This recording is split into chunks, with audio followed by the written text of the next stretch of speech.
so I'm Fabian. I'm going to be talking about sort of applications of coloured malts.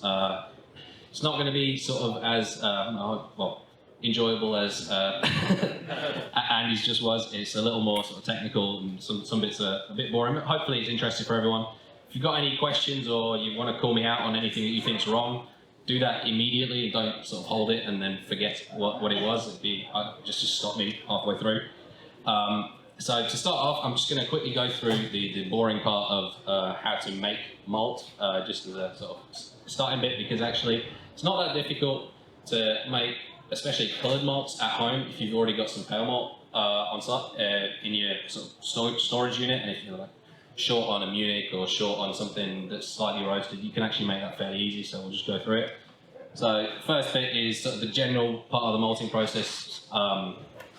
Basically, we get the barley off the fields. Should be coming off, well, should be next week when they start taking the barley off the fields. Well, actually, down in Suffolk, we had 2 fields emptied yesterday.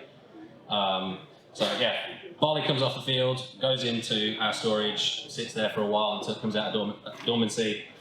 Then we simulate a lovely sort of, spring weather, get it really nice and wet and sort of semi-warm. And the grain basically goes, oh look, it's spring, let's start growing.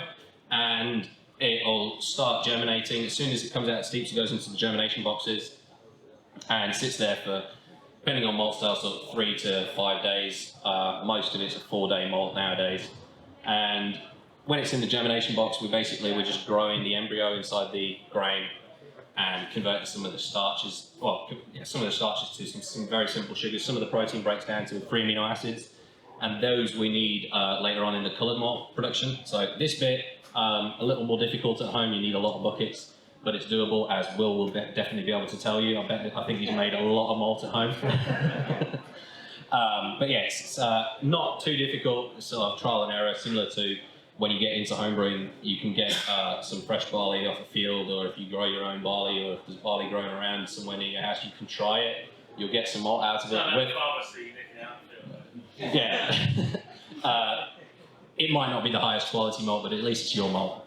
But then you go into the sort of drying process where we start getting the colour in.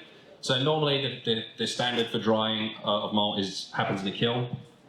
When kilning malt, we basically, has this thing got a laser on it? Yeah, big red one. The big one.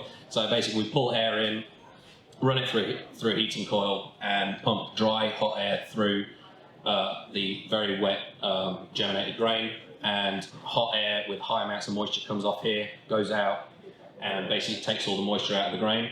That you can basically simulate in your own oven if you want to try it. Sort of depending on what kind of colours you want, sort of play around between 60 degrees to start off, going up to like 80, 90, maybe 100 degrees on a pale malt, 100 degrees only for a few hours. If you're doing something darker, you can go a bit higher. But you can't really make, high colour malt with this kind of setup because it's only going to really dry it down. What you can do is you can use this same sort of setup, so similarly you can do it in your oven, where you do a stewing process. So you basically, the air that's in here gets recirculated, and we don't actually get rid of the moisture. And that moisture basically, because it's retained in the grain, at about 40%, 45% moisture in the grain, you're actually mashing the starches, similar to mashing in your brew kit. You're mashing inside each grain, and that's the way you normally make a crystal malt. So if you're going to make a Munich or a Vienna, it happens through stewing as well, you just stew for a short period of time, and some of that starch and sugars and free amino acids that react, and you get some browning. Similarly to, you've got a steak in the pan, if you put some flour on the outside of the steak, it'll brown a lot faster because protein and sugars react at high temperature, and that's what happens in here. If you keep this going for a long period of time, you're actually basically creating a mash inside each grain, which then can crystallize if you ramp up the temperature. So if you're doing it in your own oven, you could basically put a little jug of water in the middle of the tray of grain that you've got going there, and liquefy the starch inside the grain and make your own crystal malt. So if you want a crystal malt at a certain colour, you can do that at home. Basically keep looking till it's the right colour that you're happy with, and then take the water out and just dry it down. An easier way to do it is you get a wet tea towel over the top of it, and then basically create like pops like a spot, Yeah. and then take that off, and then put the high temperature. That's easier. I've never done it that way. That's probably the cleverer way to do it. But yeah, so when you've stewed it, you can basically make your own crystal malt. And so that's how you'd make sort of high colour malts. If you're making just roasted malt, leave out anything to do with moisture. Just put any malt that you've got, any pale malt, in your oven. Turn the temperature as high as it will go. Leave it until it's dark enough for what you're looking for. So if you run out of a chocolate malt, for example, you can just make your own stuff if you need it for something. Similarly, you can do it with any other grain. So if you just need roast barley, have a go. But yeah, that's how you make them. Gonna leave this out because it's a bit of a weird slide. Sadly, it doesn't pick up here. So this is the lovely yellow to brown rainbow of different malt colours you can get. And I'm just going to be talking about a few ones that I picked out to do sort of a brewing applications test, because of course you all know based on the colour levels of the malts, you can basically mix and match to all different colours in your final beer. But I was thinking to myself, what kind of flavour difference do I get if I use different coloured malts to achieve that same colour profile? And how does that, going into what Andy was talking about beforehand, about sort of that base palette, how does that then lead into certain beer styles? So if I use a crystal instead of, or an amber or a melanoidin or a roast malt, how do they actually sort of work together? So the ones I picked out were melanoidin wheat. It's a bit of a weird malt we developed by accident. And basically it's a high colour wheat malt. It's made in a kiln. We basically hit it as hard as we can with the temperatures coming off kiln and get a lot of that stewing effect. So we stew it and it browns down quite a lot, but it's not crystallized. It's like a pale malt on the inside, but it's very dark on the outside and adds quite a bit of like almost like an acidic flavour to it, to your beer. Can play around with sort of pH levels, and it has a quite fruit-forward flavour in final product. And I've just picked these out. You can get them from loads of different malts. They're sort of fairly standard malts you can get everywhere. Picked out Crystal 240 because it's sort of the best one to make a red colour, which I was going for in this recipe. So standard crystallization, as I was talking about, and then roasted until you get to the desired colour. Then I picked out the Dark Crystal Rye because it's, again, a very similar colour to the Crystal 240, but it's made out of rye, and that has quite a few different properties in your final beer in comparison to a barley base or a wheat base, which is also why I picked the melanoidin wheat. So I had like 3 different raw ingredients going in to just see what they all do. And then the last one I picked out was a roast malt, light chocolate. It's the lowest colour roast malt. Most maltsters have available, and most suppliers to homebrewers will have available. And basically all of these in different inclusion rates, you can create a beer that has sort of a reddish hue, which was the experiment that I then did. And the idea was try and build a beer about 27 EBC, because I was doing very, very small batches and didn't have much time. You can probably see I wasn't very accurate in my calculations. None of them hit 27. But they still sort of did what I was hoping for. So first thing you can see, of course, the inclusion rates are very different. So of course the light chocolate has a very low inclusion rate because it's very, very dark. In comparison, the crystals are very, very similar. As I said, the colour ratios are almost the same. And then the melanoidin, because it's only like 60 to 80 EBC colours, it's quite a lot more going in. And then, of course, that leads to, where's the thing? A higher OG. But I've basically tried to account for all of that. What was quite interesting to see was how different the pHs were, or how similar the pHs were on the small inclusions, and then how massively it dropped when using something that was, in higher proportions with using a highly stewed malt. So all of your sort of dark malts or stewed malts actually have quite a low pH in their, in the malt itself, and the more you use, the lower the pH will get. Something that you'll notice if you're drinking anything like a stout or an imperial stout, that they'll have that slight acidity to them, unless the brewer then decides to add something like a lactose or a fruit flavouring to sort of balance that acidity out with sweetness. But yeah, so this was basically what I was trying to do, just brew the sort of same coloured beer and see how the flavour profile changes and how its physical properties change. So you can see they all fermented very similarly. My hue of redness, which we measured with a photo spectrometer, which I'm pretty sure no one has at home, because why? We measured at 520 nanometers, which measures really well against sort of red color and sort of reductive capacity. And the melanoid and wheat had quite a lot of redness. The light chocolate had no redness. The beer itself was all more of a sort of well, dark yellow than red. But I just found it quite interesting. Also, the bitterness was different depending on which one you put malt you put in. So all of these were brewed without any hops, just to see what the malt does by itself, and you're actually getting a level of IBU measurable bitterness without adding any bittering hops at all. So depending on what malt you use, you can actually be skewing the target bitterness away from what you'd calculate just based on what malt goes in. And then we had to look at head retention. It's a very rudimentary test because I didn't have time to tell the lab to do it properly. So I just did it in the sink in my pilot brewery. But basically I just filled up 300 ml measuring units and measured every 30 seconds, basically took a photo to see how the foam degrades. And you can see, well, sort of see. Did it with 3 at the same time, so I didn't have to do loads and loads of tests, just do 1. Not massively scientific, but scientific enough for, well, the amount of time I had. But yeah, you can see the melanoid and wheat, it had, well, you can't see that it's got a very fine and, well, small bubbled head, but it actually dissipates fairly quickly, so about 60 seconds from the, well, 70 seconds from test begin, it's completely fallen to pieces and it's completely gone in comparison, which actually has to do, with the low pH. The low pH actually helps break that down, which you might see on some sour beers. If you've ever brewed a sour beer or if you've drunk a sour beer, the head may be quite vigorous when pouring, but it will collapse on itself very, very quickly. In comparison, the crystal rye, which is a rye being a high protein product, has a really quite stable head on it, and it just sat there. It sort of broke down to about half the size, and then that's where it stopped. It just stayed there. And I didn't have enough slide to go to 3 minutes 50, where it was then gone.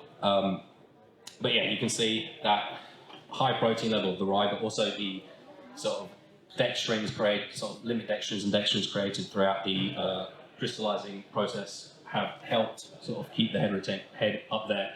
Of course, the head retention on all of these beers is pretty rubbish in general because there's no hops in them helping out. But that's a different story. Then going into the Crystal 240, similar story. It's not quite as good as on the rye because the rye is a bit more higher in protein, but it's still some of those sort of mid-chain sugars that are created help the head stay on there. And then going into the last one, light chocolate, head retention was pretty bad. The first one here was halfway gone at 10 seconds, and then at 30 seconds it was completely dissipated. This again has to do with all of the, well, foam positive particles of the malt have been absolutely burnt out of the light chocolate, so there's just nothing there helping out. I just found it interesting, so I've added it to the set of slides. And then the last bit, of course, was flavour profiling. It's a bit hard to see here, but basically we'll start off on the dark crystal rye, and this is where it ties in a bit to what Andy was talking about. The crystal rye has like a very sweet and fruit-forward undertone in the beer itself, which then would lead to a completely different beer profile and hop choice than if you use something like the light chocolate that lets a lot more of the base sort of pale malt shine through, so you get more of a cereal-based flavour, more nuttiness, more just like that pale beer flavour. And then if you go into your crystal rye, standard crystal 240, that does what everyone expects from a crystal malt. You get maltiness, sweetness, you get cereal, you get nuttiness, you get all of those like, typical dark beer flavours in there. And then the melanoid and wheat surprised me a bit. I was expecting sort of a bit of a burnt flavour and less cerealness. It had quite a bit of cereal flavour and then just a huge fruitiness spike, which ties in, of course, with that pH drop, and sort of, it just creates sort of a flavour like, well, dark berries and stuff like that you then have the same coloured beer basically, but they all taste completely different. So you then can sort of choose a different malt and you can do it with a lot more. So you can test this out. Basically, just brew a batch of pale beer, split it into multiple demijohns or multiple fermenters, and steep some different coloured malts in them, and then ferment them out and compare the flavour profiles generated. And you'll actually be quite surprised that they all taste completely different, even though they're the same colour, same ABV, and so on. So yeah, that's everything from me. Got any sort of questions, or does everyone believe me? The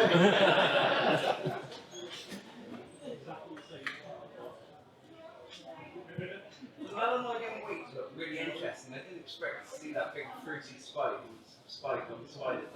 Yeah. What would you recommend using that in? What sort of styles of beer? I think it worked quite well. Maybe going against what you'd expect in sort of probably more of a clean fermenting beer, so something like a lager or like a very typical like American ale beer, where you normally just have a clean dry finish. That acidity will help still work with that dry finish, and that fruity spike, well, of course, first off, matches really well if you're going with something tropical or with some sort of more out there hops. But in something like a lager, it will sort of just accentuate the sort of slight sulfur notes you'll get off the lager yeast and just sort of round it out. But that's where I'd use it. The other beer that I brewed with it was a Maibach, where it works really well with that sort of really strong malty punch, and you get that bit of a fruit kick to it. Yep. I find it interesting as well that the reddest beer brought out more fruity flavours to you. So did you mind yourself when you were doing the flavour profiling, or did you? I didn't do the flavour profiling. I numbered some beakers, poured the beers, and then got the rest of our sensory team to do the flavour profiling. Cool. So I had no influence in that. So they were still able to look at it? So it was, we have a sensory room back in our Centre for Excellence where we can set red light and white light. So I had a tasting done under white light and then under red light with different numbers on the glasses to basically have the guys score them under light and against light, and the scores are very different. There's a lot more, as you'd expect, the reddest beer gets sort of the fruitiest flavour profile. Under red light, that changed around a bit. Yeah. And then basically, I took both sets of results and we offset them against each other. Yep. Roasting your own malt sounds like a fun thing to try. Does it work with crushed as well as uncrushed? It will work with crushed, but you will lose a lot of your extract yield because, of course, and you can't do crystal with crushed because, of course, as soon as it's crushed, you will liquefy it, but it will basically all stick together and you make a big biscuit. I didn't try it. It's messy. I'd recommend trying it with just get some whole grain. You only need a little bit normally if you're doing something colourful, and then just run it through either a coffee grinder or a little mill, something that you've got at home. Even a blender, if you roast it far enough, you can chuck it in the blender and you'll be good to go on getting the colour out. Another fun way to do it is if you put the whole grain in a mash tun and like mash it in with it still of the whole kernels. And then if you like drain it out as best as you can, and then put that in the, if you're struggling to kind of get it to mash, but you might leach a lot of it out to do it that way. I found it. That will work with especially like really high colour stuff. So if you put something in the oven because you've run out of black malt or roast barley and you just burn it, you can just chuck it in as is, or just take the grains in your hand and just do that. And Sorry to take over. flake them in. Yeah, it's good. You are right. No, he's talking about it. It's when you start talking about hops, it's a bit weird. Yeah. He's doing that later as well. But yeah, you can. I'd recommend doing it with whole grain and just find a way to crush it. I mean, worst case, just take a tea towel and hit it with a hammer, and it'll break.